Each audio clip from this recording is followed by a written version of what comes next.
Guys, আপনারা সবাই কেমন আছেন? আশা করি ভালো আছেন। আপনাদের ভালোবাসা আশীর্বাদে আমরাও অনেক ভালো আছি। আজ দুটো রেসিপি শেয়ার করব আপনাদের সাথে আম দিয়ে।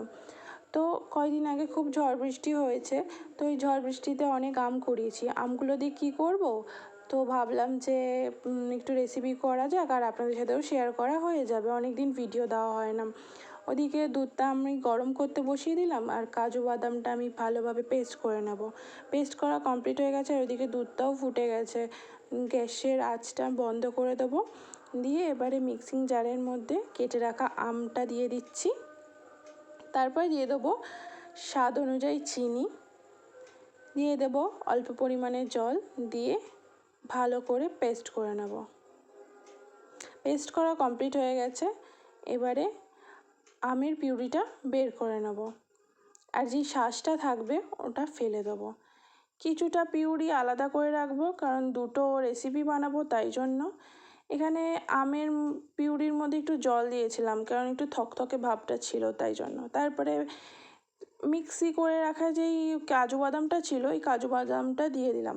দিয়ে ভালো করে নেড়ে চেড়ে ওইদিকে দেখলাম যে দুধটাও ঠান্ডা হয়ে গেছে, তো দুধটা দিয়ে দিলাম। স্বাদ অনুযায়ী নুনটা দিয়ে দিচ্ছি, আপনারা আপনাদের স্বাদ অনুযায়ী দেবেন।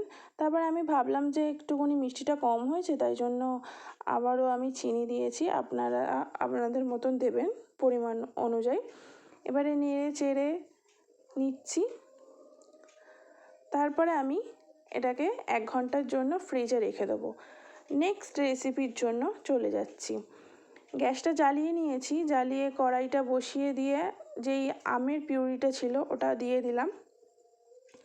দিয়ে এবারে স্বাদ অনুযায়ী চিনি দিয়ে দিচ্ছি। এতক্ষণে দেখে ভেবেই নিয়েছেন যে বুঝতেই পেরে গেছেন যে কি বানাচ্ছি, আমের আমসত্ত্ব বানাচ্ছি। অনেক দিন ধরে ইচ্ছা করছিল যে আমগুলো রয়েছে কি করব, আমের আমসত্ত্ব বানিয়ে নিই। প্লেটের মধ্যে সাদা তেল একটু দিয়ে ভালো করে ব্রাশ করে নিলাম। আর ওইদিকে আমাদের আমসত্ত্বটা ফুটছে আর অনবরত খুন্তি নেড়ে যেতে হচ্ছে, নাহলে নিচে লেগে যাচ্ছে।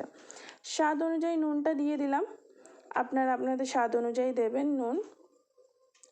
এবারে ভালোভাবে নাড়ছি। ঠিক এই রকম কালারটা এলে মনে করবেন যে হয়ে গেছে, আর পুরো জলটাকে শুকিয়ে নিতে হবে।